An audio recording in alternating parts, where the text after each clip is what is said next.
Tu cherches un animé tranquille, tranche de vie et qui tourne autour de la musique, plus précisément du rock, j'ai ce qu'il te faut. Bokchi The Rock. Ici on suit Hitoli Goto, qui est une jeune collégienne qui est totalement introvertie, mais de façon très maladive. En dehors de sa famille, elle n'arrive à communiquer avec personne. Ça va faire qu'au collège, elle va souffrir d'une très grande solitude et elle va décider de faire en sorte que les choses changent. Et pour ça, quelle sera sa stratégie? Elle va faire une observation. Les gens communiquent et créent des liens au travers d'une activité. Donc elle va choisir une activité. Elle va un peu réfléchir et en fait un jour elle est posée chez elle, elle voit un documentaire qui suit un groupe de rock et elle se souvient que son papa était guitariste. Alors elle prend la guitare de son père, elle s'enferme pendant 3 ans, elle bosse comme une malade et elle devient forte à la guitare. Elle poste des petits covers en anonyme sur YouTube et elle cumule 30 000 abonnés. Donc là, c'est rien que les 2-3 minutes du premier épisode de l'animé. Ensuite, elle arrive au lycée et là, elle fait la connaissance de Nishika Hijichi, qui est une batteuse, qui est en duo avec une bassiste qui s'appelle Ryo Yamada. Et là, l'histoire commence. Bref, l'œuvre vise un lectorat seinen, on est dans de la tranche de vie,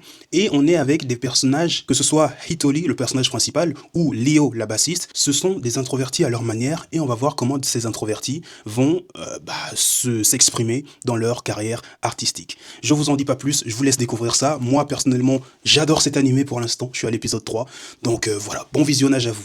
Ciao.